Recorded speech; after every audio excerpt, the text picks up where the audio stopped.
How in the world am I supposed to follow that? Pastor said, if you got something, go ahead and get up. I didn't know the schedule. I guess that's the benefits of being pastor.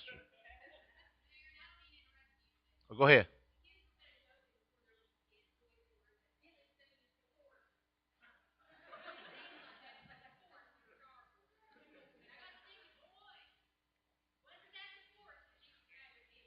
Oh, yeah.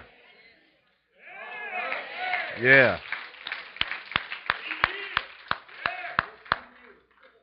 Oh, I don't, as you can see, I'm not prepared to preach. I didn't wear a good shirt, and I ain't got no notes. I didn't get my Bible, but I was at church Sunday, and Pastor said something in his message that stuck with me. And when I went home, I started dwelling on it. I come here Sunday night, and it was just an awesome service. The Lord was here and everything, and people were getting what they needed off of Him. And I started thinking about just a regular day. When you got up this morning, was it just a normal day? When you got up this morning, the old alarm clock went off, and you just went over and hit, some of us might have hit snooze. I don't really have an alarm clock. Usually the back door wakes me up when my bunch leaves, and I go ahead and get up. But it's just an ordinary day, ain't it? But you know what? Every day of your life is special to the Lord. And I think a lot of times we don't dwell on it enough because we're so wrapped up in everything that's going on in our lives. And I started thinking about a day. I started thinking about all the times whenever Christ come along on them people's lives, it was just an ordinary day. In the very beginning of Genesis, it talks about how the Word was with God and how He separated light and darkness on what? On the first day. It was an event. It was a day. And that moment He said, now there's going to be light and darkness. It's going to be separated. And that's the first day. Then the second day, He done something else. Then the third day, it was another process. But it was every day. It was a moment of something going on. Then it got to where He made man. And that was a special day. Because He made man and He breathed the breath of life in that clay. It was all formed out. But it had become a living source. A source that survives on Him. He's the life support. Whenever He breathes in our lives, He's the life support. That's what Rita talked so beautiful about the body, and I can't even go, she's way over my head. But how all the process of the body, but in the very beginning, though, He's the breath of life, and He's the life source, but that happened on a day. A day. I kept thinking about a day. I said, what is so special about a day? Well, let's just go a few people in the Bible if we can. What about the man that some buddies of his picked up a cot one day? Now what I thought about, of all the times I've ever preached that, Brother Kurt, and we preach about the faith of them four men and what good men they were. But now just think about, just for a minute, what a special person that man was. That four guys took time out of their lives and picked up a cot for him. Now what kind of person, Kurt, was that man? And he was helpless. He was bound down by something. People tonight is bound down by something. Either it's depression, or it might be finances, or it might be our husband left us, or our wife left us, or something happened to our mom and dad, and we're having a tough time with it. But something is in front of you right now that's keeping you from God and the plan He's got for you. Just an ordinary day. Think about when that guy woke up, Sherry. He was laying there, and he couldn't move. The only thing that was moving was his eyes. And he lay there. And he thought, man, Lance, it's just going to be another day. Just another day of my life. The Bible don't say how long he's been there. But he was in a position that he needed help. Little did he know that there was going to be four guys walk in. And whatever the man's name was, we'll call him Bob tonight. They might have said, Bob, tonight's your night. Today is your day. We're hearing about a man called Jesus. Praise God. That's down the road right now. And I've seen the miracles He can do. If He touched them people, He can touch you. And they rode Him over onto a cot. And they picked it up. And they started packing Him. Imagine Him bouncing.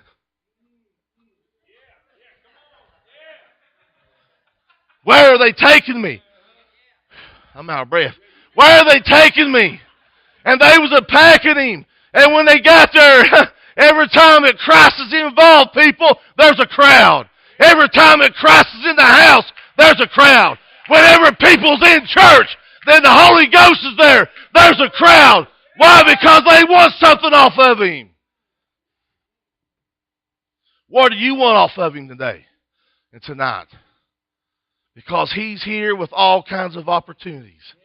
He's here with all kinds of sources for you. But you just got to tap in. Little did he know whenever they brought him in, and they said, hold on, Bob, something's wrong. And they started, boys, what's wrong? It's too crowded, we can't get you in there. But you don't worry, Bob, because we're not going to stop. Because He's in the house. Have you ever come in a situation in your life to where you said, today is the end of this. I'm done packing. I'm done crying. I'm done feeling sorry for myself. Hey, I want a little something extra. And I'm going to get it. Them boys didn't stop Pastor Kurt. They started going up some steps, didn't they? And could you imagine him vibrating up them steps? They probably had to hook their arm in his arm to hold him on the cot as they went up there. And they got up on the rooftop. But you know what? Rita, I believe when Christ was sitting there and He was a-talking, I believe He started looking up for something started happening. Because He knew that somebody was being faithful. He knew that something was about to happen, Kathy. He knew what he was preaching about in that room right there, Regina. He was getting ready to get something to come down right in front of him that he was going to teach on. That's what we don't understand sometimes. We're part of the formula. We're part of the equation. Because Christ, when it comes to situations like that, that's when He likes to shine. He's just waiting to pounce on the situation for you. Boy, that's dry as it can be. And as they ripped that roof off, stuff started falling. Little stuff of twigs and stuff and whatever's made of that roof. And them guys looked up, everybody looked up, and the roof started peeling back. Could you imagine that room with Taylor was dark, probably had some candles, and all of a sudden it was lit up. Boom. Daylight come down. Daylight from heaven, brother. And hey, when they lowered him down right at the foot of Jesus, Charlie, what a place to be in the foot of Jesus. No matter what kind of situation you in, we need to be at the foot of Jesus. Christ said, son. He didn't have to say a thing, Kurt. Christ knew his trouble. Christ knew him before he was even born. Christ knows your trouble. He knows exactly every burden you're packing. He knows everything you're going through. But you know what? It is up to us to acknowledge it sometimes. He said, son, get up. Now, can you imagine him laying there paralyzed, laying there and not be able to feel a thing for a long time? And you imagine him hearing them words, get up, and all of a sudden he just done this for the first time in a long time. Have you ever had a problem in your life and all of a sudden it feels like the burden's gone and you go, woo, I can breathe? Have you had a situation where you're like, woo, I'm glad that's over with? You might have had a bad test in school or something. You had to pass to get your license. Or it might be at the hospital when they say you got a little spot of something somewhere. And you walk in there and you know everything's all right. But when the doctor says it's clear, hey, what a relief it is going, woo, it's clear. And Christ said, son, pick up your bed In other words, Sherry, and get out here and go home. He was bounded down with something. What he laid on when he come in, he packed it off, brother. Not bought him no more, and that we can be that way tonight. A new day. A new day. Little did he know, Sid. Little did he know, baby, when he got up that morning, he was going to be walking by that evening. Little did he know he was going to be able to jump and raise his arms and kick his legs a little bit and run down the street packing what he was bounded down for so long. I say he was like, whoa, look at me, I can walk. Look at it. Look at it. Have you ever noticed when he touches you like that, boys, you ain't ashamed or you let know who helped you out, are you? Just another day. Just another day. Think about Peter for a minute. Think about Peter. Just another day for Peter working with his dad. Just another day for Peter working with his good buddy, James and John. Just another day was going on in his life, and all of a sudden there's a man down there preaching on the beach. There's a man come down. Guy's attention. There's a man that want to what? Borrow his boat just a little bit. Hey, has somebody ever come in your life? Has he ever come down and say, may I borrow a little bit of your time? Can I borrow you in your car just a little bit? Can I borrow you in the grocery store so you can pray for somebody? Because sometimes if we want growth, we're going to have to be inconvenienced a little bit. Out of our time, out of our situations. To be inconvenienced a little bit. Little did Peter know that day that his life was going to be totally changed. Little did he know that his job was about to change. Everything that Peter ever knew was about to change. Everything that Peter was raised on and trained on was about to change. Glory to God. Christ gave this big old sermon. The crowd was pushing him into the sea. And he got in the boat with Peter. And man, he started working on Peter. What happened? Peter started listening a little bit. Sometimes that's what we got to do, listening. What is it? Faith comes by what? By hearing the Word of God. Listening is the beginning of all of it. When we hear the Word, when it tickles your ear, when it pounds your heart, He can move in you. Whew, man, I don't know if I can keep up with him. When he got done, he didn't say, Peter, how you like that sermon? He didn't say, well, Peter, drop everything you've ever done, Charlie, and follow me. He said, take me fishing, Peter. Take me fishing with you. Sometimes we got to take him with us where we have to go in our dark places. We got to invite him in to where we are. You see, that is what is so awesome about God, because we think that He's this supreme being that, you know, He just looks down upon us. But you know what, oh? He wants to get down on your level and be involved with you, Troy. When you're in your garage working on something, He wants to be there. When you're at the lake fishing, Philip, He wants to be there. When you're eating in a restaurant somewhere, He wants to be right there with you. Why? Because He loves you. He loves being around you. And we don't understand that sometimes. Take me fishing, Peter. Take me fishing. We all know the story. They dropped the nets. They couldn't pull in such a load and everything. And all of a sudden He says, I want you to be fishermen of men now. This is the key right here. Listen to me. If you don't listen to nothing else, but listen to this part right here. They had to do something, Rita. He had to do something for him. In other words, before he can reveal what he wanted him to do. Do you know how close you are to the next phase of your life with Christ? Do you know how close you are for the next phase of this awesome glory being in your life and following Him like no other? You think, well, you're talking things I can never get there. Yes, you can get there. Do you know how close it is before the next step that you take, Sid, that He's going to be this big wild thing going on in your life? 6 inches. One step. Boom. One step. You talk about a new day starting. When you take one step with Him. Not just, there's more than church. There's more to Christ than coming and singing a song. There's more to Christ than getting up preaching the message. There's more to Christ than coming to a church service.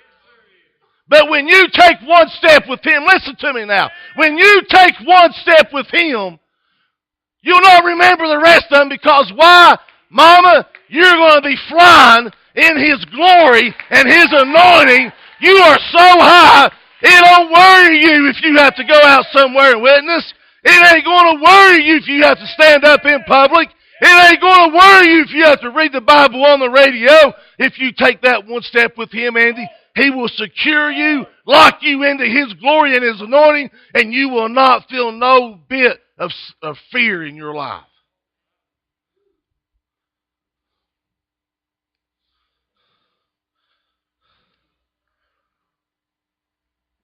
We can go on. The man by the pool. Just an ordinary day. Just an ordinary day. Sat there for 38 years. How many people here tonight are sitting on something and they can't get rid of it?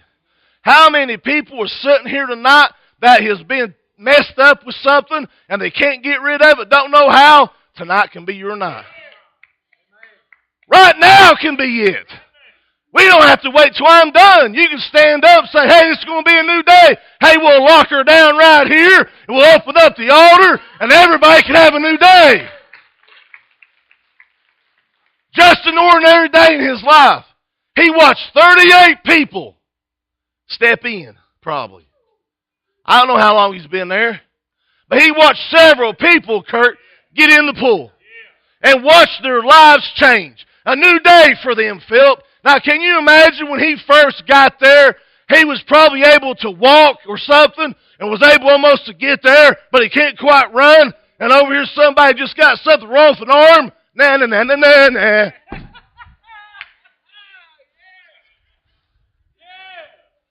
We laugh, but that's the way we are, ain't it? Long as I got my blessing, I ain't worried about you. Long as I got off fame when I want off fame, I ain't worried about you. Long as I got my 15 minutes of worship, they can shut her down. I'm ready to go. I'm not preaching at you. That's just how we are sometimes. We're not worried about our brother and sister sitting right beside of us to help them in the pool. My point is right now, where was them other people that got help, Taylor, the year before? Now, why couldn't they help that person get in the pool? If I just had an arm problem or a shoulder problem, I would say, boys, let's help this guy. Look how bad off he is. He can't even walk. No, because sometimes it's all about us. It's all about us. We can never grow in Him if it's all about us. Because it's all about Him. One day he come walking by, didn't he? What did he tell him? Son, you want a new day? Do you want a new day tonight? He said, get up. What is stopping you right now from getting up? What is stopping you right now from getting a hold of what you want to get a hold of? You've prayed about it. You've talked to the pastor about it. You've talked to Brother Ralph or Sister Kathy about it. You've called people on the phone saying, I don't know what to do. I've been in this for 3 months and the Lord's working with me. Well, how do you know that it's you?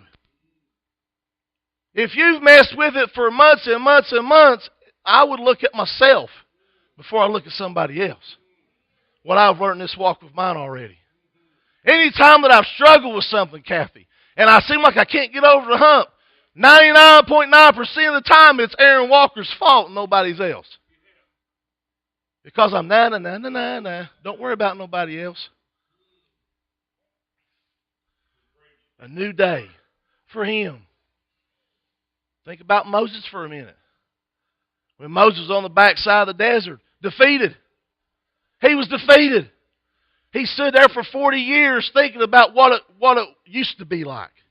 How many people here tonight are thinking about 20 years ago, before my problem started, before this ever started in my life? before I married him or married her or before I lost my job, it used to be all good because I had a nice house. I drove a car. Or maybe I let something abuse my body and I can't shake it. Or you know what? I remember what it used to be like. Let me tell you something. Tonight, your 40 years can be up. You can be on deck and ready to go. Do you know how long he was on the backside of the desert out there feeding Jethro's sheep? 40 years. 40 years. He was out there. He ran from his problems. But you know what? God knew exactly where he was.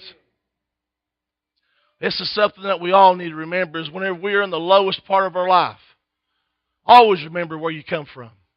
Don't dwell in it, but think about where he's brought me from.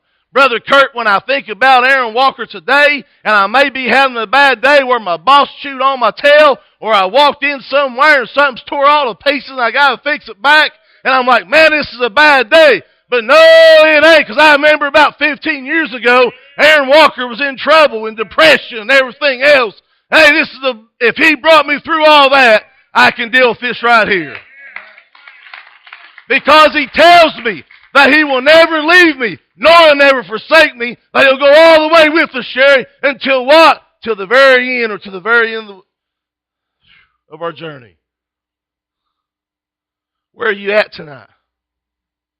Where are you at tonight? Are you on the backside of the desert? Or are you the person that's laid 38 years in front of your mess? We can't leave this little lady out in our clothes. I'll quit or somebody else get up. Think about that one with the issue of blood. Sherry, she woke up one day. She went in to the city. She wasn't allowed to be there. Her condition, they could have stoned her. But you know what I think, Brother Kurt? She said, enough is enough. What I've walled with for 12 years, I've lost all my money trying to fix it. I've seen every doctor trying to fix it. They can't fix it. But you know what? I hear about this man called Christ. And he's coming through today because you know why? I know why. Because I see a big multitude coming. And I know he's there. Don't be afraid to go in the city. Don't be afraid to get closer to him. Don't let anybody stand in your way from getting a hold of the Messiah. You know what? She struggled all day. When she woke up, she thought just another bad day. Boy, I feel sick today. Boy, I'm having a bad day. I don't know if I'm even going to have the strength to go down there. But something is telling me that I got to be there. Because he's talking to you right now. He's talked to you for quite a while. You need to make a move. You need to make a move. Make a move one step for me and I'll take the rest with you. And she went into the city. Could you imagine her walking down the street? And there was so many people. People were cheering and roaring. And here he come. And she was just a-hopping and looking for an opening, Sherry. And they might have been somebody just turn around and see what's going on. And a little window open up. Hey, just when you need him, a little window's going to open up. It might be in the midnight hour, but the little window's going to open up. It might be right here in about 5 minutes, but a little window's going to open up. It might even be when you go get your car, a little window's going to open up. The window will open up when your heart's in the right shape and you're wanting to get a hold of him. The window will never fail you. It will always open up for you. And as she reached through, she barely touched the hem of his garment. Just a touch. That's all it takes for you to reach out for him. Ralph just said it. He said, who touched me? Who touched me? You see, this is what's so wonderful about this man called Jesus. He knows every time when somebody reaches out and touches him. He knows every time when somebody's in trouble. He knows every time when somebody needs a prayer answered. He knows every time when somebody gets a prayer cloth anointed. He knows every time when somebody gets anointed for a sickness. Why? Because the virtue, he feels it and it touches him. course, all of us men saying, Lord, look at this mob. It's probably like a rock concert. Can you imagine Rena, somebody just jumping over and they was just packing him across and maybe dropping him off on the other side like they do? Body surfing, they call it, or something like that. There he goes. Whoop, he's over. I don't know what it was like. But I like to have been there, wouldn't you? Could you imagine, boys, to be and to see some of these things? Can you imagine Taylor to actually get to see him? Could you imagine if he walked through them doors right now? For one thing, his glory would just knock us all down. We have to get on our hands and knees. Because he says every knee and every tongue, every knee is going to touch the floor one day. And every tongue is going to confess that I am Lord of lords and Kings of kings. So you might as well do it right now. Whew, man, what a spirit. And I ain't got to know. Because when you are in His will, He will supply you all your needs. Lee, we got to be willing to step out for Him. We got to be willing to make that step. Somebody said, well, I don't know how to do that, Maria. Step out and He'll teach you. Well, I can't sing like that. Step out and you'll learn. Well, I can't preach like that. Step out and I will show you. That's what He's saying. I used to watch my dad and my uncles work all the time on buildings and everything else. And until I got the notion that I want to pick up a hammer and start swinging, I would never learn how to drove a nail. I would never learn how to cut a board if my dad wouldn't have showed me. I would never knew how to take measurements and put up a building if my dad didn't show me, Phil. But you know what? It had to take a little initiative on my part for my earthly father to show me things. It's no different with Him, people. He is that easy to deal with. You want peace that surpasses all understanding? Reach out. You want that knowledge you've been praying for? Reach out. You want that wisdom you've been seeking? Reach out. You want that healing that you've been praying for months? Reach out. Because He's right here. My wife touched on something the other day. I was thinking about that too. People they're struggling over things they can't let go. And I was listening to this guy on the internet. I got a favorite preacher on there, and I listen to him about once a week, twice a week. He's got all kinds of messages. He's one of my favorites. And he preached this message. He talked about how we should love our enemies. That hateful boss that you got at work that you can't get along with, pray for him. That person you can't get along with at your household, it might be a wife or a husband, you feel like you just can't see eye to eye with it. Pray for them. Show them love and kindness. You're saying, what? How can I show that hateful person my love and kindness? Because it's something he showed to me. That other person, as long as they know there's rift between you two, it ain't going to mean nothing what you do to them in a negative way because it's already there. But this is the thing right here. If you show that person kindness, that's where the wow factor starts in. When you show that person love, that's when something starts to work. If you want your job situation to be better, if you want your home life to be better, or we may have a problem with our mom and dad, you might need some kind of help there, you know what? Just live like Jesus would. He tells us we are the light of the world that sits up on the hill. You are the light of the world. Why are we the light of the world? Because He lives in us. And as long as we express Him, things are going to happen. Just this week alone, think about all the things that He done this week 2,000 years ago. Pastor preached a beautiful message Sunday about how He came into the city. But you know what? He done so many things each and every day. He done all these miracles. And He taught them how to wash feet. And He taught them how to take communion. He was teaching. Why? Because He knew that His end was near on this earth. And that's what we're doing as ministers. That's what we're doing in churches. We're trying to teach you and show you. Because why? Because time is running out. It's not changed. Just the faces. But He is still here living through us. Do you need Him? Do you want Him? Are you tired looking other places and getting bad results? Let me tell you something right now. You take one step with Him, He will change your world and twist you around and flip you around, and it's a ride you can't never imagine what it's going to be like. But I guarantee you one thing, you'll have growth, you'll have knowledge, you'll have understanding, and you'll have wisdom if you hang on to Him. Because He will not hide nothing from you. He will reveal it all to you.